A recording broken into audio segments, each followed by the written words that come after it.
نستعينه ونستغفره ونعوذ بالله من شرور أنفسنا وسيئات أعمالنا من يهده الله فلا مضل له ومن يضلل فلا هادي له وأشهد أن لا إله إلا الله وحده لا شريك له وأشهد أن محمدا عبده ورسوله. Indeed, all praises due to Allah. We praise Him, seek His aid and ask His forgiveness. We seek refuge in Allah from the evils of ourselves and from the evils of our actions. Whomsoever Allah guides, but can misguide. And whomsoever Allah misguides and can guide, I bear witness that there is none worthy of worship except for Allah alone, having no partner. And I bear witness that Muhammad is a slave and His messenger. To proceed, the best of talks beyond any doubt is the Book of Allah, and the best of guidance is the guidance of His messenger Muhammad. May peace and blessings be upon him. And the most evil of all matters are the ones innovated. For every newly innovated matter is an innovation, and every innovation is a misguidance, and every misguidance will lead to the hellfire. The topic at hand is Usul Sunnah, Imam Ahmad. And we are at the moment at a very important point. The point that touches us, actually, deals with us in the current situation, which is to do with the khuruj and the jihad and all of that. So, point 49 in the book, which is وَالْغَزْوُ مَاضٍ مَعَ الْأُمَرَاءِ إِلَى يَوْمِ الْقِيَامَةِ الْبَرِّ وَالْفَاجِرِ لَا يُتْرَكْ. Participation in battle along with the leaders of the Ummah, be they righteous or sinful, is an everlasting affair up and is always operative until the day of resurrection. وقسمة الفيء وإقامة الحدود إلى الأئمة ماضٍ ليس لأحد أن يطعن عليهم ولا ينازعهم. It is never to be abandoned. Likewise, the division of the spoils, that is the war booty, and appointing the rulers of, that is, Imamah, to establish the prescribed punishment, hudud. So, that is, as well, the prescribed punishment is to be done by the rulers, are both everlasting. And it's not permissible for anyone to rebuke them or to contend with them. To rebuke them, that means the Imams, or to contend with them. This is point 49, and we're going to be discussing. So, al-ghazw means the jihad. And the jihad, as we know, it is the hump of Islam. As the Prophet ﷺ said, وَذِرْوَةُ سَنَامِهِ الْجِهَادُ فِي سَبِيلِ اللَّهِ. And the highest point in Islam, when the person does his ibadah, then he will be willing to sacrifice himself and his wealth for the sake of Allah. So it's called al-jihad. Al-jihad is the highest point of the camel, which is the hump. So it is a highest rank, but you have to know that the head of the matter is the tawheed, monotheism. Without tawheed, there is no Islam. And the salah, which is the pillars, which is the legs of the camel. But the hump is the jihad. Now, he who does not establish the tawheed and does not establish the salah, it is impossible for him to establish the jihad for the sabilullah. Can I just keep that with me? Yeah, sure. It is not possible for him to establish the jihad and the fighting for the sake of Allah. As the Prophet ﷺ, he said, he who does not make jihad and does not talk to himself about jihad, then he will die upon a branch of hypocrisy. So the Prophet of Allah commanded us to do the jihad. And the best of the jihad is the jihad of the nafs. You make jihad against your whims and desire, against your shaitan. But in order to make the jihad, which is the physical one, the jihad against the enemies, we need to make sure that we don't hasten the matter and we do not use our emotions regarding this issue. We should not be provoked or enraged by those who are the du'a, who are going on top of the pulpit and start saying, go on for jihad, and make jihad, yet they themselves they don't do jihad. Or they themselves they don't send their children to the jihad. We have seen them. They just go on the top of the pulpit and give this emotional speech. And it reminds me like when the person or the child plays with a doll. Those dolls, you remember the manual one? So he gives you like a spring, tightens the spring and lets the doll goes and then at the end of the week there's no iman whatsoever. And then he goes at the end of the week and he goes again. There's nothing. Basically it's nothing, achieving nothing. People did not learn about the religion. All they have learned is to hate their leaders, to hate the situation, and that would bring about this blasting volcano is about to erupt. And that's when the people start killing and they start doing things which are not from the Islam whatsoever. There was a dialogue between Abdullah ibn Umar and a man when the Prophet ﷺ, he had quoted the Messenger of Allah saying, "Buniya al-Islamu ala khams," which is hadith narrated in a number of books, I'm narrating the narration of Muslim Ahmad here. That is, Bunya al-Islam ala khams. Islam was built upon 5 pillars. Then he mentioned, Prophet Allah said, Ash-Shahadatan, the 2 testimonies, Ashhadu an la ilaha illallah, Rasulullah, as-Salah, as-Siyam, the-Zakah, and the Hajj. A man stood up to Abdullah ibn Umar, he said, Wal jihadu fi sabilillah. He wants to make it another pillar of Islam. Wal jihadu fi sabilillah. So he made it a 6th pillar. So Abdullah ibn Umar, he said, well, jihad is good, but this is how the Prophet of Allah told us. He told us the 5 pillars, Shahadatan, Siyam, Salah, Zakah, and Hajj. He didn't tell us about the jihad to be one of the pillars of Islam, but the jihad is good. So we stop where the Prophet of Allah had stopped, and we should make the jihad and put it where the Prophet of Allah, where Islam had put it. We should not make the jihad more than what it is. Jihad is good, but the jihad is not before Tawheed. And that is why the jihad will never return to the Ummah until the Ummah they return to the original religion. The religion of the Sahaba. So we can't bring the religion with the jihad. No, from the jihad branches. From the Islam, the Tawheed branches the jihad, not vice versa. Not from the jihad branches the Tawheed. So as the Prophet ﷺ, he says in the hadith, which is hadith, a great hadith, hadith Umar Khattab, the Prophet ﷺ, he said, إِذَا تَبَيَعْتُمْ بِالْعِينَةِ, when you trade in Ina, listen, boys and girls and children, adults, إِذَا تَبَيَعْتُمْ بِالْعِينَةِ, when you trade in Ina. Ina is a type of riba, type of usury. The person comes to the, for example, the trader, he doesn't want to buy anything, he wants money. So he says to him, what are you selling? For example, he sells him a fridge. He says, okay, I'll have this fridge. How much do you want? He said, for example, £500. Oh, I haven't got the money. Can you make it in installment? Okay, £700. You pay it within 5 months or 1 year, let's say, £700. But the guy hasn't got anything. And the guy did not come to buy the fridge. He just wanted to get the money. He says to him, okay, now the fridge, I bought it for £700. I'm going to pay it for 1 year. Would you like to buy it from me? So the original seller became now a buyer. And the original buyer became a seller. You want to buy it from me? And still the fridge, it is in the same shop of that seller. You want to buy it from me? So the person who is the trader, the one who is the salesman, he will say, yes, how much do you want to offer it for me? So he says to him, okay, I'll offer you the fridge for £200. Now this is less than the seller, he gets it for a wholesale. So £200. Okay. So now the seller gives £200 to the buyer, and the fridge stays in the same there, and he has to pay now this £200, how much? £700 at the end of the year. Do you understand what I just said? Or shall I repeat it again? Because it's something that we do, it's transaction all the time. Shall I repeat it again? Yes. Okay. A person who is intentionally wants money, regardless of the way he wants it. Now I'm going to explain to you what is called Ina. Ina, the trade of Ina. Ina is the worst of riba. A person, he wants the money, regardless of the way. So he knows that if he goes to another person, gives me 500, and of course I'm going to return him £500. If he goes to the person, 500, brother, okay, 500 give it to you, but for 1 year we give it back 700.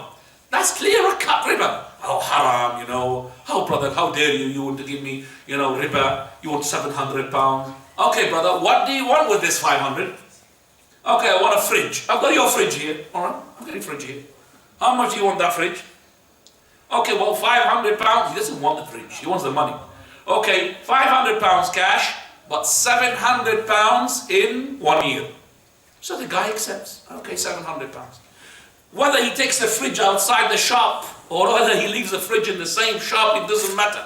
Now the fridge became his, but he's gonna be paying it £700, not £500 cash, in 1 year. So now the buyer who bought the fridge, he says to the seller, or he maybe takes it to another seller next door, it doesn't matter. Do you want to buy this fridge? Well, she hasn't even paid anything from it yet.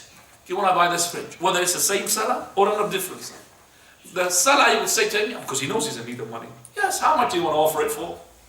Of course, he's going to get now the fridge, which is with his shop, in even less than the money that he pays it for the wholesaler, for the company itself, the manufacturer, the factory itself.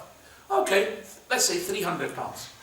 So now the seller brings from his drawer £300 to give it to the buyer. Gives £300. Okay, the fridge still there, and still recorded on him. He's to pay £700 in 1 year. Now, if you think about it, it's better for me to get £500 cash and give it £700 in riba. Now, this is even worse. You're getting £300 in cash, you're paying it £700 in 1 year. This is called bay'ul ina. Bay'ul ina. And we call it in our countries the burnt price. The burnt price. You are burning the prices. What this is had transitioned down. The person is not going to be able to pay the £700 in 1 year. So he's going to be imprisoned. Whether after a year or 2 years, he's going to be imprisoned. Number two, the person who is the seller, he got now that fridge for 200. He bought it from the manufacturer, maybe 400. He's making 100 profit. But now he's having it what? For 200. So he could sell it to somebody else for 300. So 300, that is less than the price that the factory can afford, the factory of that fridge. So if you have lots of fridges like this, what happens to the factory? It can close down. So you can't sell anything because these people are selling these dodgy deals. Okay? Dodgy deals, that's what happened. And society will collapse. Always, when you base your trading upon riba, that's what happened in the, they call it the market crisis. Market crisis means the riba. Riba is falling down because what they're doing, for example, you know when they say, for example, the interest rate is 0.5% now, very less. 0.5%. That means the banks, the companies, get the money from the government for 0.5%, not even 1%, 0.5. Okay, 0.5%. So let's say they borrowed 1 million from the government. 1 million, they'll return it 1 million plus 0.5%. Okay, do you understand that? If it's 1%, that 1 million, it will return 1,000. So they return it what? About 500. Do you understand that? Now these guys, these companies, these banks, they offer this to the customers with more riba. So they'll give you, for example, 500,000, 200,000, whatever you borrow, but your riba percentage is 5%. Look how much they make it. 5%. So they give you, and you are as an individual, you might lend it to somebody else with 10% of riba. So it's all of it based upon, so money making money. Do you understand that? So let's say the government gave 1 million to another company for 1.5%, and that company lent somebody else less money of that, and then 5%. That person gave another person, okay, another for 10%. If the last person couldn't pay his debt, then the one who had given him, he can't pay the debt for the one who hasn't taken it from the bank. And if the bank can take the money, then he can't give it back to the what? To the government. What happened now? Collapse. Everything collapses. Because the first one couldn't pay. And the other one couldn't get his money. It's all of it to do with money. There's no investment. There's no buying items. It's all of it to do with riba. And that is why يَمْحَقُ اللَّهُ riba. Allah cuts, clears, kills off the riba. Riba will get you nowhere except for disaster and agonization and headaches. So Allah's Messenger, he said, إِذَا تَبَايَعْتُمْ بِالْعِينَ وَأَخَذْتُمْ أَذْنَابَ الْبَقَرِ وَرَضِيتُمْ بِالزَّارِ. You hold to the tail of the cow. And you satisfy yourself with agriculture. Now agriculture is good. Holding the tail of the cow means plowing the land. Plowing the land is good. But if your life becomes just plowing the land, and your life becomes only agriculture, meaning you are nothing paying attention to the hereafter, but you're paying attention to the dunya, then, and وَتَرَكْتُمُ الْجِهَادِ, and you abandon jihad. And the Prophet of Allah, he said in this hadith, وَتَرَكْتُمُ الْجِهَادِ, and I have followed all the hadith narrations in all the books regarding this hadith. There is nothing called al-jihad fi sabilillah. Do you understand what that word is very important? Why? Because al-jihad when it's being mentioned just like that, al-jihad, it is not really meant the physical jihad. It meant the first number one, jihad of the soul. But al-jihad fi sabilillah, it means what? Fighting. So when you say al-jihad in itself, like general, the first target is jihad of yourself. Jihad of yourself. But when you say al-jihad fi sabilillah, when Allah subhanahu wa ta'ala mentions as-sadaqat, innama as-sadaqatu lil-fuqara wal-masakin, then he mentions wa fi sabilillah.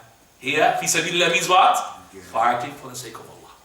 So the word jihad fi sabilillah means fight. This hadith never been mentioned al-jihad fi sabilillah. And you abandon jihad, all types of jihad. So if you trading ina, riba, and you satisfy yourself with dunya, and you abandon the jihad, Allah's Messenger, he said, Sallallahu alaykum dhulla. Allah will impose upon you humiliation. لا ينزعه عنكم. He will not take that humiliation away from you. لا ينزعه حتى ترجعوا إلى دينكم. Until you go back to your religion.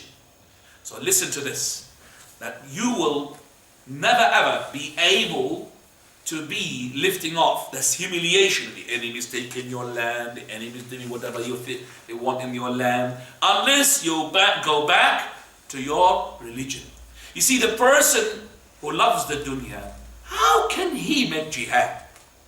How can he sacrifice himself and his wealth for the sake of Allah? He loves the dunya. He's hanging on to the dunya.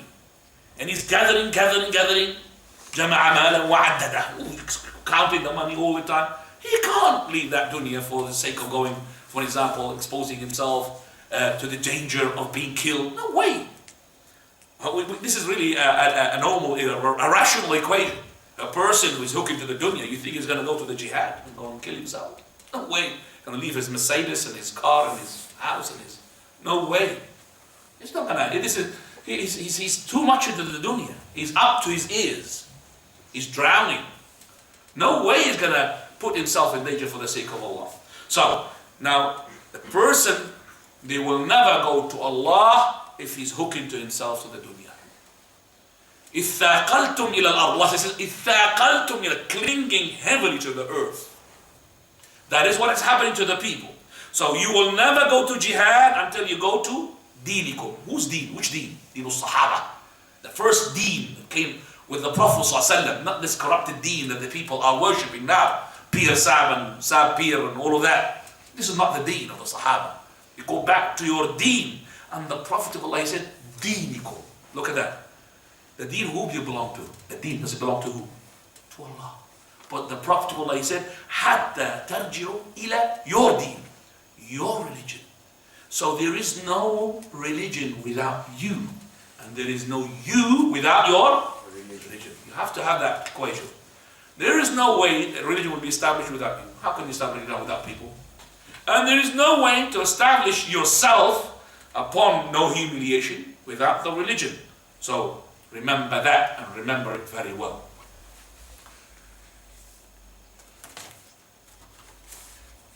Al-Jihad. Al-Jihad is of two types. Al-Jihad is of two types. So that is, number one, Jihadu al-Dafa, to push away the enemy. The jihad is to push away the enemy. An enemy attacked me, an enemy preoccupied my land. It's incumbent upon me to defend myself and expel them away from my land. If the people who are the Muslims in that land were unable, and those who are close by from the Muslims should help.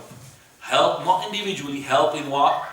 In countries, behind their own leaders. So such an X, Y, Z, whatever land, next to it X, Y, Z of a land, that land was occupied by an enemy, and they couldn't defend themselves, they couldn't expel the enemies away from their land, then that country which is next to them, they should, under their leader, not individually, groups of their own, under the leader with a trained army, with their artilleries, with their weapons, with their planes, they go and help that land in order to kick that enemy away from the Muslim land. This is the first type of jihad. Second type of jihad, and this type, by the way, is fardu ayn. It's an individual obligation. Obligatory upon everybody.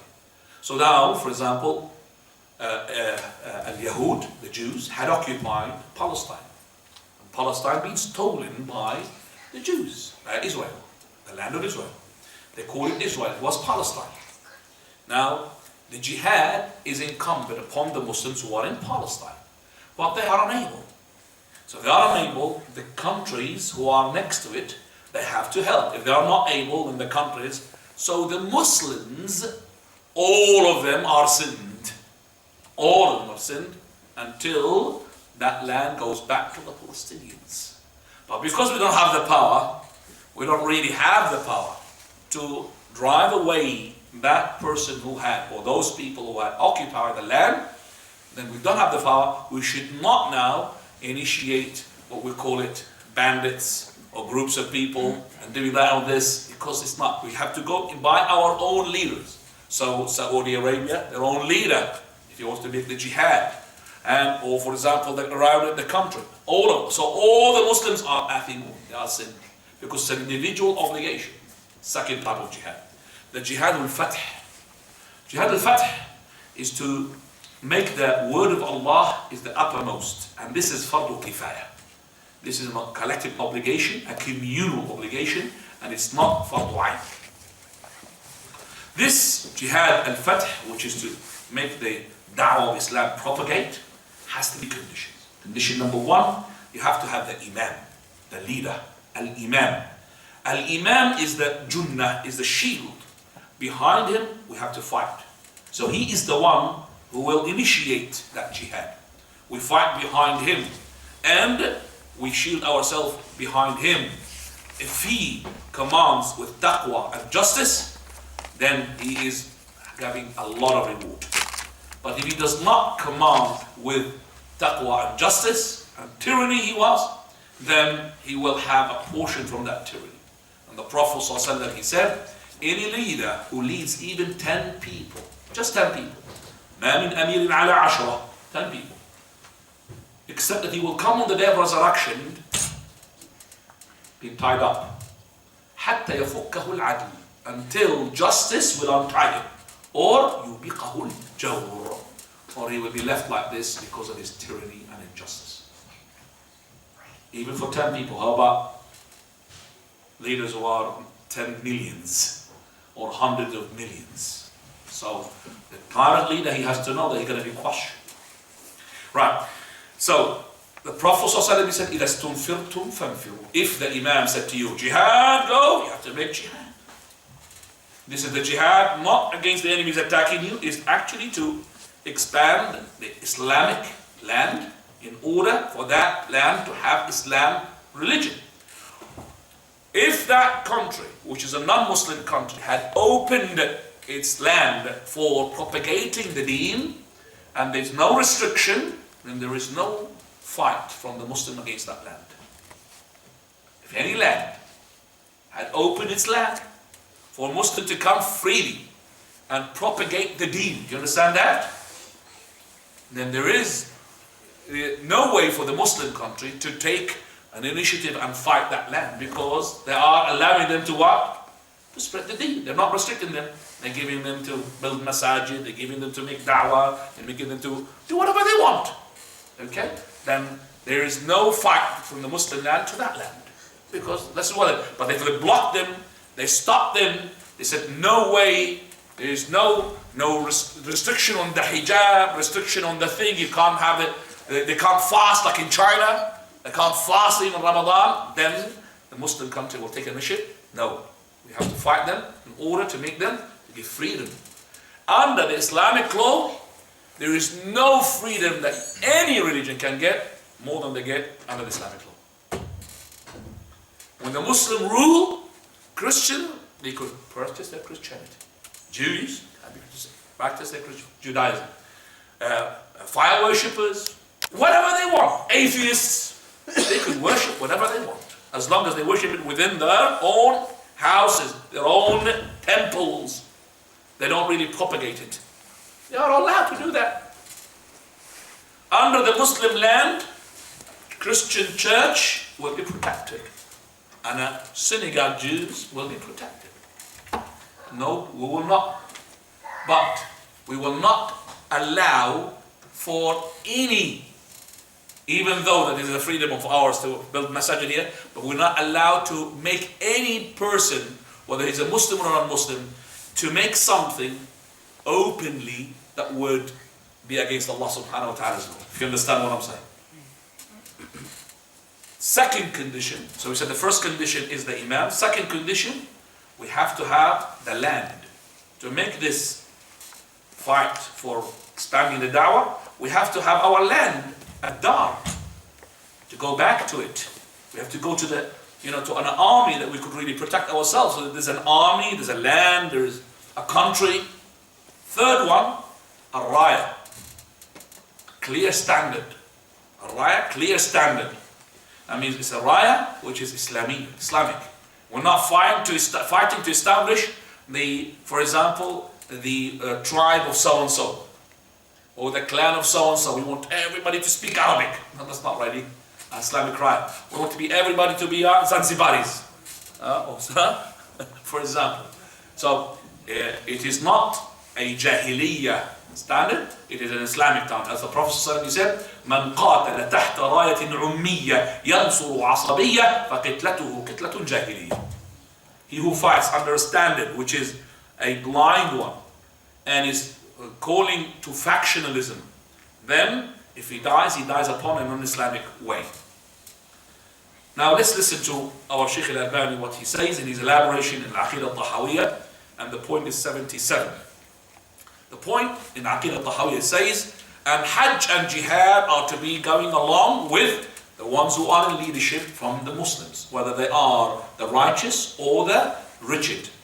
Muslim, al-Barr wal-Fajr, until the day of resurrection. Nothing will invalidate them, nothing will stop them. That means the Hajj and the Jihad is with those leaders, regardless whether they are tyrant or they were just.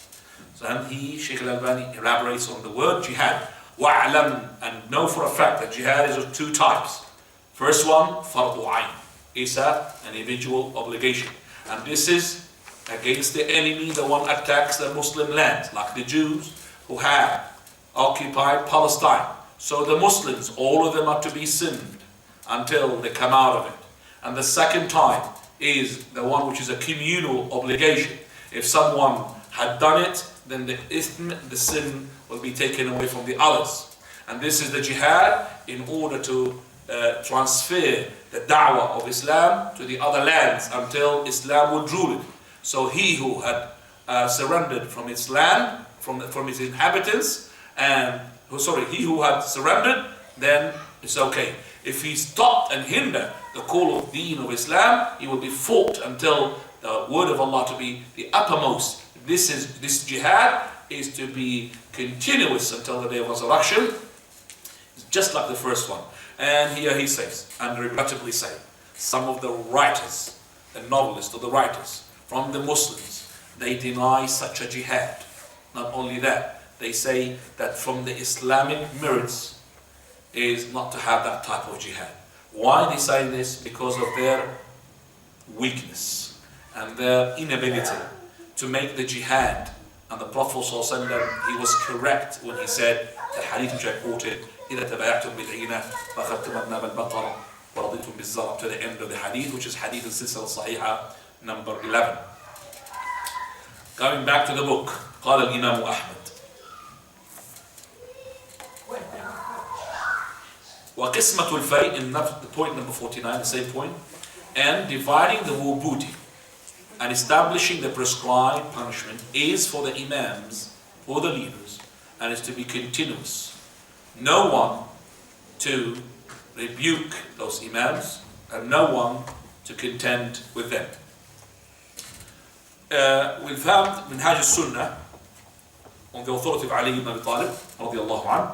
He says, and listen to this, the people has to have an imam. They have to have a leader, a leadership, whether it is righteous or not righteous. They said to Ali, yes, the people has to have a righteous leader, but how come you are saying that even if it's not righteous, even if it is tyrant leaders? So he said, this tyrant leader, this one which is not right, with him will divide the booty. With him or behind him will fight the enemies. By him we will secure the paths and the routes in the country. And if you compare between the tyranny of the leaders who are tyrant and between the consequences of fighting them, you will know for a fact that to accept the tyranny of those leaders much better than fighting them. Do you want more proofs than what is happening these days? Do you want me to prove to you what is happening these days? Do you understand what I have said? My dear boys, what I have said, understood? I have said, and listen, this is really, and what I'm saying is actually gold. Because from the golden words of of the Prophet ﷺ is gold. This is if you hook onto it, you're safe. I'm saying that if we compare the impact and the disadvantages of the tyrant leaders with the disadvantages and impact of fighting those tyrant leaders, you will come to a conclusion, 100%, that is to accept their tyranny much better than fighting those tyrant leaders. That's logically speaking. If you are concerned about your freedom, if you fight these leaders, you're going to be concerned about your bread and your health. You're concerned about your medicine, how are you going to get it? You're concerned about the safety of your family, you can't leave them. So with the tyrant leader, now the Libyans, they knew what Muammar al-Qaddafi was for them. They knew it, but the hard way. They don't listen. Most of them don't listen. And the scholar, they said to them, what are you doing? Regardless whether even Muammar al-Qaddafi is Zindiq. Zindiq is kafir. You don't have the power to fight. And if you had the power, who's going to lead you? Where is the leader? First of all, before you fought him, did you have a leader? Did you have one that you were agreeing upon? Only 2 days ago, have you heard about Sabrata, what happened? Sirt is a land where there's lots of Khawarij. They manufacture Khawarijism. They sent them to Sabrata and they have killed lots of people. Today we had the death of a Sheikh, and our group has been sent to us. And he's been killed and assassinated. The Khawarij, they have no concern about the blood of the Muslim. Watch your youth, guys. If you've seen your child or your son suddenly turn from wishy-washy to MashaAllah, be aware. Don't just, oh, alhamdulillah, it's good. No, you have to investigate. If it's a sudden one, from, and then suddenly became a person religious, and then your only concerns about ibadah, not the knowledge, you have to be very concerned. If it's concerned only about ibadah, you see him, MashaAllah, all night, but not knowledge, you have to be sure. And if you start to listen to those, we call them the Khawarij Qa'adiyya, the manufacturer of the Khawarijism. The one who just sits at they don't do anything, you just manufacture. Listen to them, and he starts talking about, for example, the Jama'at, not because their Jama'at no good. Jama'at in the religion is no good. Do you accept in your Jama'at to be Jama'at? If you have a group, do you accept your group to have groups in the group? So how do you accept in the group of Allah to be groups? Do you understand what I'm saying? If you have a party, do you like to have your party split into parties? There's one party for Allah. Why do you want, you don't want in your parties to have parties, but you are accepting to have in the party of Allah, Hizbullah, too many parties. SubhanAllah. If this child of yours does not talk about this issue, but he talks about they are umala, they are government scums, be careful. You have to investigate. And this is what I'm talking about. This is a very important topic. We have learned it when we are young with the shuyukh. The shuyukh, when they're talking about, what were they talking about? What are they talking? Well, now we could see what they're talking about. Now we tasted it. Those people who are, mashallah, upon steady base, they will not be wavered. They will not be taken away easily by this fitna, because they have been rooted properly on this knowledge. So we say, as the Imam Ali ibn Abi Talib and all the scholars, they said, listen, Imamun Zalumun Ghashum, to have a leader who is really tyrant, khayrun min fitnatin tadum, better than a fitna that would last. And they said, 60 عاما تحت إمام ظالم ولا يوم واحد تحت ولا إمام. To be living 60 years under a tyrant leader who will torture you, he will take your money, tyrant. Better than to live one day under no leader. Because you have no leader, like in Libya, what happens? Chaos. If there is no leader, there will be, we call it Shari'atul Ghad, jungle law will overrule. Jungle law. What is jungle law? What is jungle law? The lion takes a portion, isn't it? Jungle law, that means if you're a big tribe, you'll have the portion of the lion. If you're a small tribe, that's it, you run away. So the tyrant leader will protect you from that lion. So if you don't have a, if you don't have a ruler, you have a jungle law. And the Uthman radiallahu anhu, he said, Inna Allah la yaza'u bis sultan, ma la yaza'u bil Quran. Allah, through the sultan, through the leader, regardless whether he's righteous or he's rigid, Allah does through him more than he does through the Quran. So if the Imam is gone, jungle law will prevail. Right. We're going to go give you some examples. I've got two examples in front of me. One example, Somali example. Somalians, they were ruled by a person called Ziyah Birri. This person, you could say whatever you like about him. You can't say he's a kafir. They can't say he's a kafir. He had done a lot. He tried to fight, Islamic symbols. You want to say whatever you want. He's fajr, ja'ir, zalim, wretched, wicked, all this ikid, all of it. Tyrant, unjust, whatever you want. What happened? They uprised. They have rise against him. They revolted against him. They made khuruj, musallah. And what happened? He fought them, they fought him. And the fitna took place. What happened to the Somalis? 1992. They gone everywhere. You find Somalis on all the European continents. What happened to them? Before they were Qari, Qurra, Hufar, Deen, religion. They used to make the, mashallah, the Eid prayer in open space. They are everywhere now. You go to the moon, you might find a Somali there. So many of them. They're scattered, split. But why? Because of that. Because of the fitna they have done. Now, ask them, do you want Ziyah Birri? Anything, even less than Ziyah Birri. Bring it. Have you got Somali here? No Somalis here. Right. So they know for a fact what happened to them. Some of the Somalis, they lost their identity. Some of them, they're not even becoming Muslims. Some of them, they are the sisters who are wearing, mashallah, hijab and abaya. They are just like the naked people outside. Somalis. And when I see a Somali, which is really a girl, which is really, and you could tell that she's Muslim from blood, but she is dressed up like them. I don't know what to do. These people, what they've done. Fear Allah for the sake of your ummah, ya ikhwan. Al-Iraq, second example. What happened to Iraq? Syria. They erupted against so-called Bashar. Ya akhi, Bashar is a kafir. If you want. I don't say he's a kafir. Because I saw him saying La ilaha illallah, I saw him make the Hajj. I can't say he's a kafir. Say whatever you want. What happened to Syria?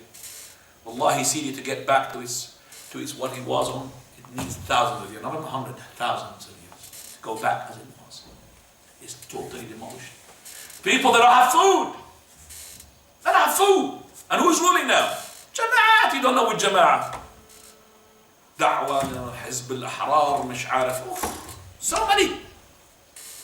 And if you're being caught by this, you have to be, I'm with you. Come with this, I'm with you. You don't know what to do. You can't. Allahu musta'an. Shari'atullah. And we find now the adillah, the proofs for this. First of all, Ubadah ibn Samit radiyallahu anhu, in Silsila Sahihah, you find it, 3418. Bay'ana, we have given the pledge to the Prophet of Allah to hear and obey, whether in the hardship or the prosperity. It's very important. It's not you're going to have all the time prosperity to the leader. You're going to have as well hardship. You're going to have people having less salary or no salary. You have to as well, but you are with your leader. Whether you are in activity or in something which you dislike to do it. And also, we have to give the pledge to our Imam, even he had confiscated our money. Even he had taken the money, given it to his relatives, to his children, to his uncles. Still the same. And we should not contend with these leaders.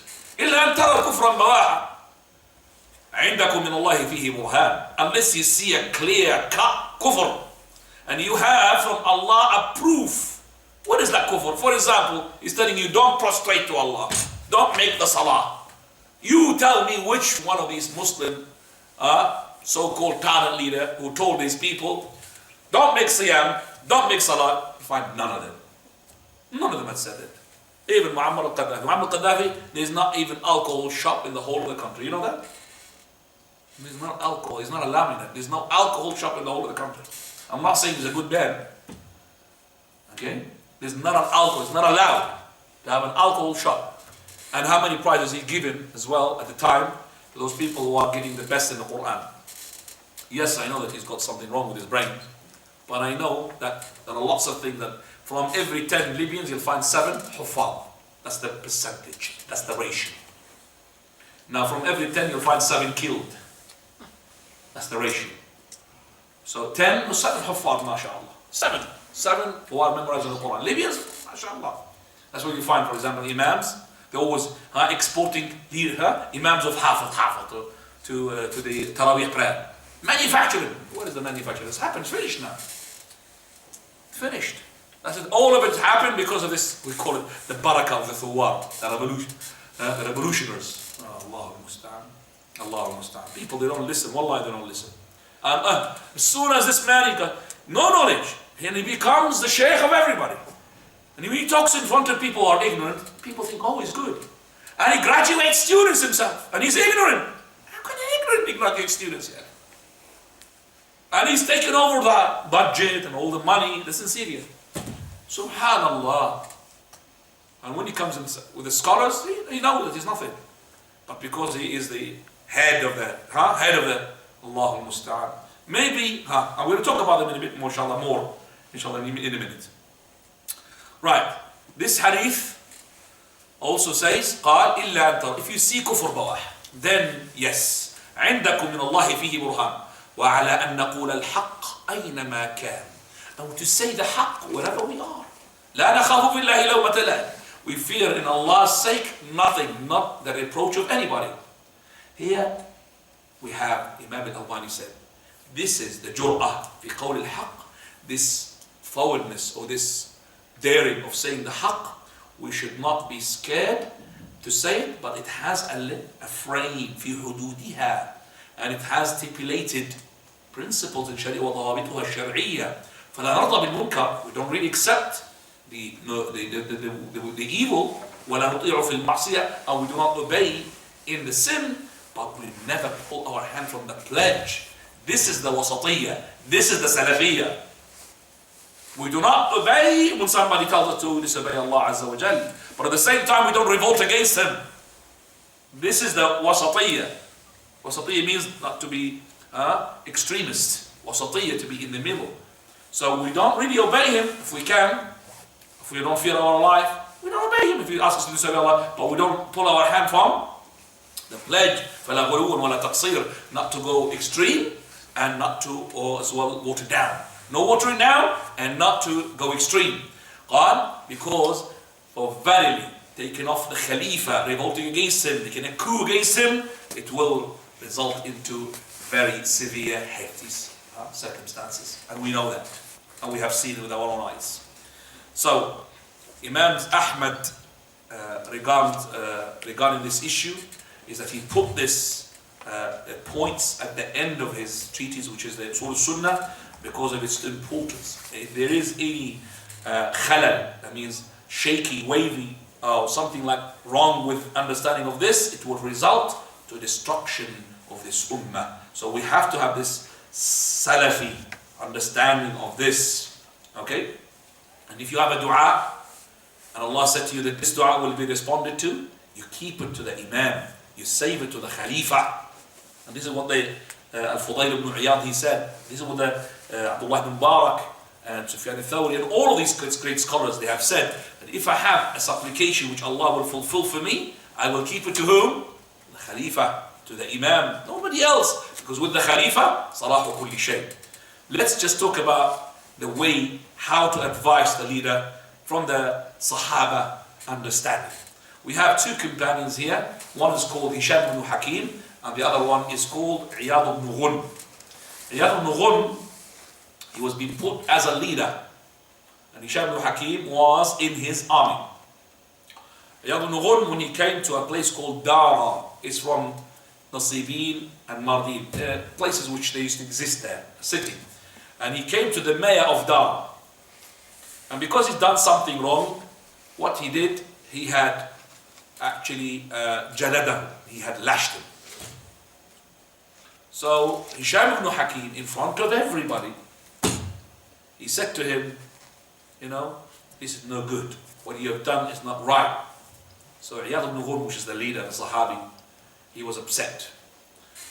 After some nights, Hisham ibn Hakim Tani, who came to him and he said, I apologize for what I've done and I raised my voice against you.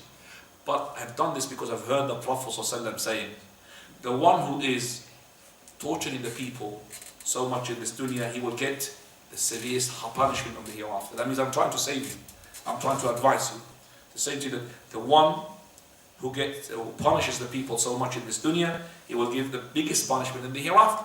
So Iyad ibn Ghurm, he replied back, and he's a companion, saying, O Hisham, we heard whom you have heard, and we have accompanied whom you have accompanied, and we have seen whom you have seen. He's talking about what? The Prophet. He's just like you are a companion, I'm a companion. I accompanied, and I saw, and I heard from the Prophet ﷺ.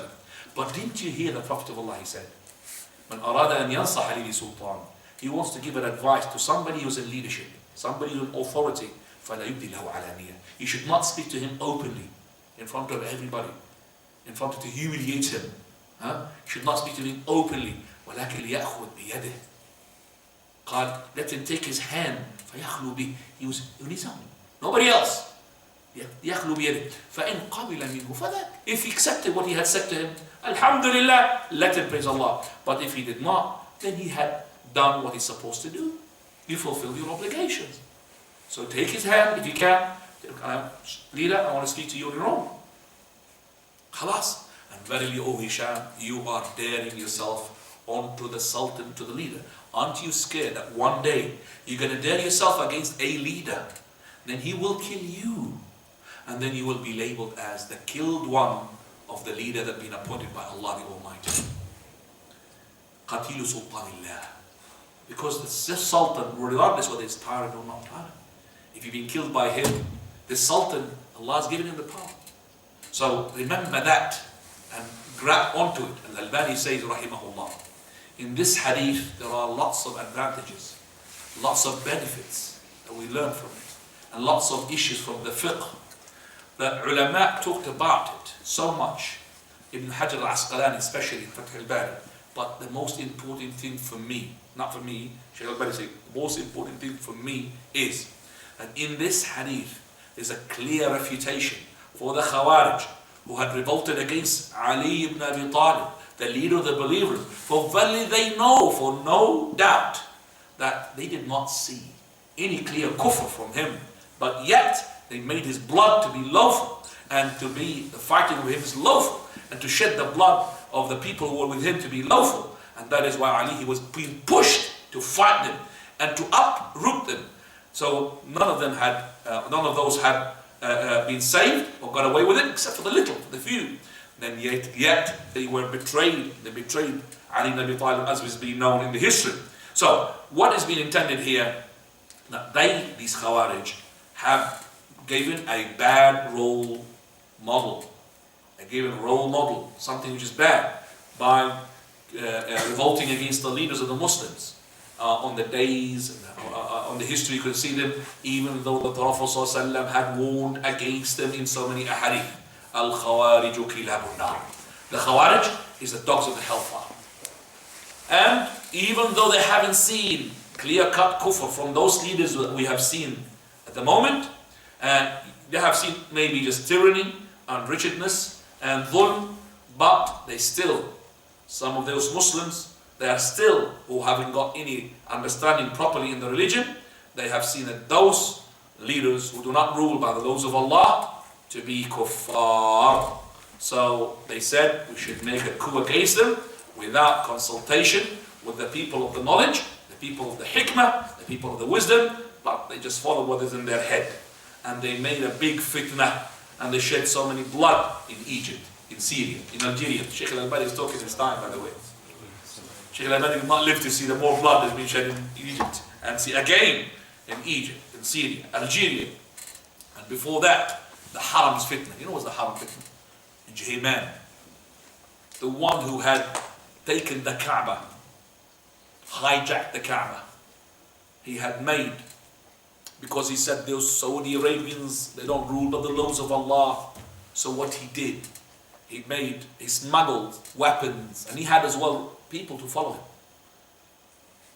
Let's lead the Taghut, Taghut, Taghut. Got some groups with him. And even some of them, they thought that he is the Mahdi. So they smuggled guns and Kalashnikovs into what? How are they going to get it into the Kaaba? Into coffins. You know the dead people they brought to the... They didn't bring dead people. They were bringing what? Weapons inside those coffins. And they got enough.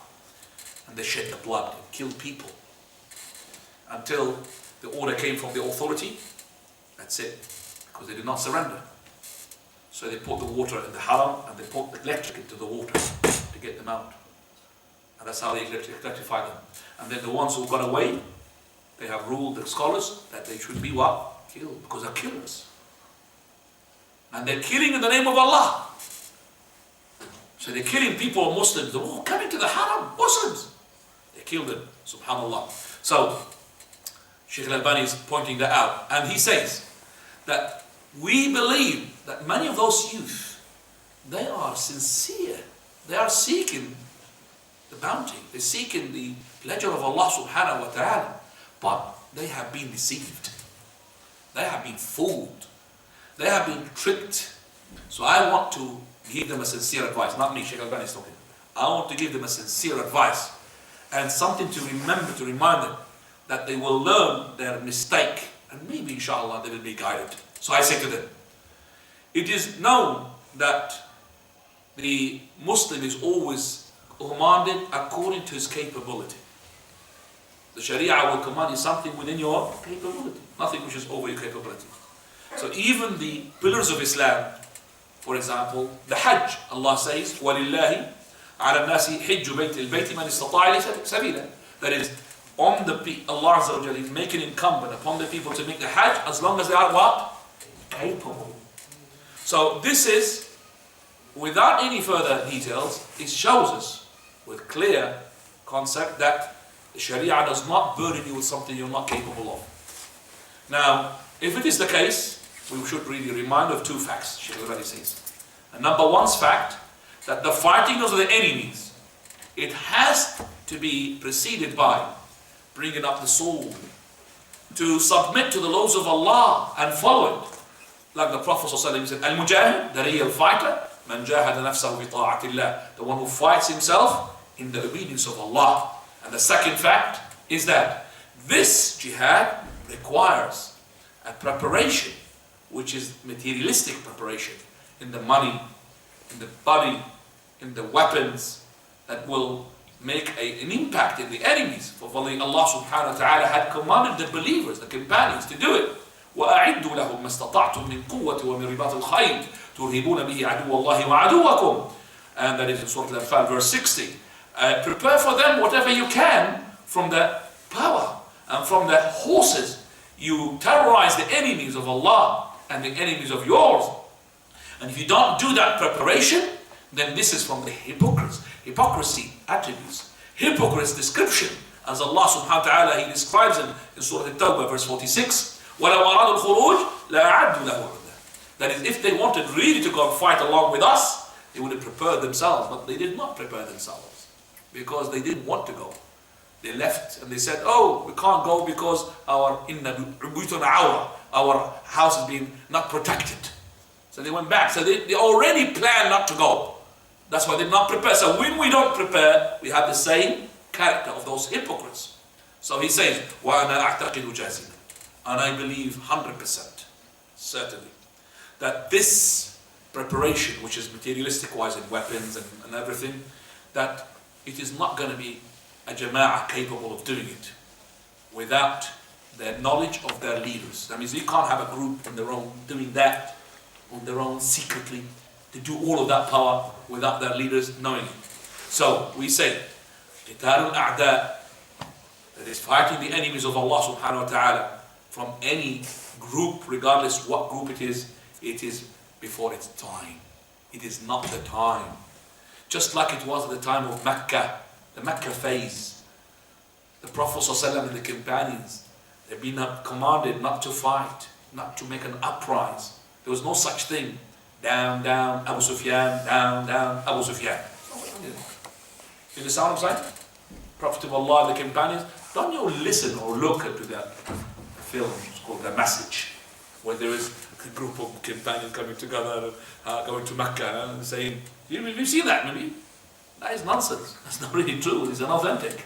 It's only Hollywood films. Yes, it's a hadith, it's unauthentic. There's no uprise. Prophet would never tell them to uprise. How can they to uprise? They'll kill them. Muslims will kill them. Prophet was not commanded to make the fight until he went to Medina. So we say that Allah subhanahu wa ta'ala says, قال لا يكلف الله نفسا إلا وسعها. Allah does not burden the soul more than it is capable of. So he says, upon this I sincerely advise those enthusiastic youth who want to make jihad, and the ones who are sincere truly to Allah, that is to, first of all, to pay attention, to fix their inside, their inwards, and to leave and postpone the outwards until later on, because they haven't got the power for it. The outward, to leave it and fix their inwards, which are capable of. Because this inward, it needs a lot of deal, lots of time for verily to establish what he calls a tasfiyah wa tarbiyah, that is cultivation and purification. For verily this is not going to be one jama'ah capable of doing, but we have to have more and all these jama'at revolting or rotating around this fact, tasfiyah wa tarbiyah. So these ahzab, these partisans that we find in the Muslims, they claim that this purification and cultivation is no usage these days. What they have done, they've gone to the politics, occupy themselves with politics, and not making sure that their religion is purified from the bid'ah, and they cultivate the generation on that purified religion. All of them, they are mistaken.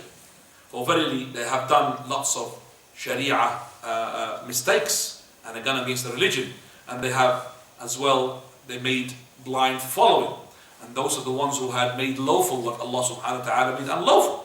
One of which is like, for example, making a coup and revolting against the leaders, even though there was no kufr, clear kufr had been coming out from those leaders. So he says, as a conclusion, khitaman, we say, and we do not deny, we say that we don't deny that there are some of the leaders that we must revolt against it. Kufar, like the ones who had denied the fasting of Ramadan. It's called talking about Kemal Atatürk. Do you understand Kemal Atatürk? He had gone against the religion totally in Turkey. He said, no siyam, no udhiyah. That's a kafir. No siyam, no udhiyah. And which is known to the Muslim by necessity. You know that there is siyam. If somebody says no siyam, it's a kafir. So those ones you should be fighting with the hadith of the Prophet ﷺ. But there's a condition there. Al-istita'ah. To be capable of doing that. If you're not capable, you're going to do more damage than what you're trying to fix. So, he says, fighting those Jews who are occupying the Muslim land, the ones who are shedding the blood of the Muslim, is more of a priority than fighting that leader from different angles and points of views. We will not have time to show these points. For example, that those are the soldiers of the Hakim, the leader, and they are from our brothers, the Muslims. And even though some of them, they are themselves, they're not really accepting what they're doing. So why these shabab, those youth who are enthusiastic, don't fight the ones who are already had occupied our land? So they would say, well, we're not capable of. Well, the same thing of our answer when we say to them, you're not capable of fighting those leaders. Just like you're not capable of fighting those Jews to keep them out from the Muslim land, you're not capable as well of fighting those tyrant leaders to take them away from their leadership. So the Aljazair, Algeria, who's Algerian here? Nobody is Algerian. Okay, so we could talk relaxingly about Algeria. Algeria. If you remember, in the very early of the 90s, what happened is that they got together and they asked the Sheikh al-Albani to involve themselves into the election. The Sheikh al-Albani said, no, that's not right. It's not good. And they were under the leadership was called Ali Bil Hajj. And he's not a Salafi. He is Khawarij, Takfiri, Ikhwan. You could say anything about him, but not Salafi. And was Abbas Madani before as well. And Abbas Madani is from the Ikhwan as well, the Brotherhood clan. And they used to fight for the Sheikh because the Sheikh used to be loved until today by the Algerian people. They love the Sheikh so much. And the Sheikh used to advise them. It's not right. You should not really show yourself as a force. If you show yourself as a force, you're going to be fought. And the Sheikh talks from experience in Syria, what happened to the Brotherhood as well. When they were killed in Syria, more than 50,000 were killed in a few days. They said, we've got 7 million with us. Sheikh al-Albani said, okay, how many scholars do we have amongst them? There's not a single scholar. 7 million without a scholar. He said, when you have, just like the amount, how many doctors, physicians? Oh, we've got plenty. So you've got physicians for the body, but you haven't got physicians for the heart. If you have those scholars almost similar to your physicians of the body, mashallah, you are upon haqq. Teach these people how to worship Allah properly. They didn't listen. They go to the election and they won it. The percentage was above 80%, 86, 87%. That's clear cut. And the students of the Sheikh al-Albani, one of them Sheikh al-Halal, he says by his tongue, and I'm quoting, he said, Wallahi, we had doubt about the fatwa of Sheikh al-Albani in those days. I mean, we were saying that Sheikh al-Albani made a mistake. He said, look, the one. So we came to the Sheikh. You know, they won the election. He said this word, and until today I'm saying it, فَقَاقِعُ صَابُونَ. He says, you know, he's not talking from revelation. Because the scholars are linked to the prophets. He said this is like the bubble of the soap. You know the bubble of the soap? It looks huge, but poke it like this, it's finished. Blow it, it's gone. They couldn't believe it. A few years after, just the same year, massacres, killings, everything. They will never tolerate because the Sha'b is not ready. If you have 7 million, what about the other millions? They was killing, and you don't know who's killing. Which one is killing? Is the government killing? Or the Muslim, the Sheikh is killing? Which one killing? How many people were killed in that massacre? Allahu A'lam. So many. In the Algerian occupation by the French, 133 years under occupation. Algeria, 133 years under the occupation of France. In that occupation, 1.5 million. I can't go more than 2 millions. Let's call it Balyon Shahid, the country of the 1 million Shahid martyrs. Let's say 1.5 million. Let's say 2 millions. 2 millions within 133 years. And those 2 millions or 1.5 million, they were within the last phase of the occupation, not before. In this 10 years, only 10 years, this conflict of Algeria, after Sheikh al-Albani told them not to do it, 10 years after that, after they won the election, 10 years after that, 600,000 people were killed. The ratio is so much. 10 years, how many 10 years in 133? That's 13 at least. 13 multiplied by 600,000, 18 millions. The ratio is 18 millions. The massacre that took place, much more than the French massacre. And the Sheikh was right. Because he's talking from knowledge, from the Prophet ﷺ's knowledge. فَقَاقِعُ صَابُونَ. Subhanallah. They never listen. I was talking to Algerians, I remember that. Yeah, well, everybody's got ijtihad, Allah al-Musta'an. They don't listen. Sheikh, he talks from the Prophet ﷺ, and he talks from experience. In Syria, they did the same thing. They went to the politics, they told them, Sheikh, don't get involved. Until they came with helicopters and planes with parachutes on women who are muhajjab hijab, took the hijab off.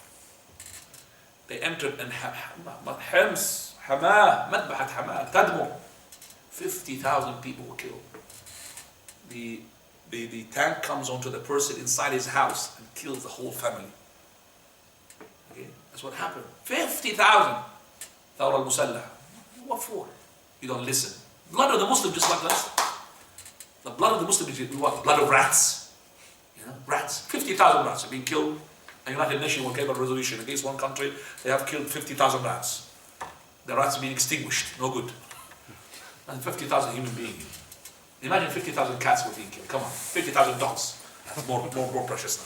50,000 dogs. Would you think the country, United Nations, will let a country to kill 50,000 dogs? United Nations made a resolution against Taliban when they had blew a stone. You know stone, which is like Buddha, the Buddha stone. They made a fuss about it, they made a resolution law and for a stone. 50,000 human beings, nothing. Forgotten. And he who forgets his history is a loser. He who forgets his history is a loser. You have to learn. السعيد من وعظ بغيره والشقي من وعظ بنفسه. The person who gets adhered and learn from the example of others, he's successful. And the person who learns only from himself is a loser. You have to learn from the other experience, from the other people, not just to myself. الشقي من وعظ بنفسه. I would have wished that I would go more as well to talk about the Khawarij, because I still haven't really finished what I intended to do. And I look at the time, it's 5 o'clock, and I don't want to keep you for a long time. Inshallah, point 50 will be discussed in 2 weeks' time. That is وَدَفْعُ الصَّدَقَاتِ inshallah. So if you have any questions regarding what we have heard,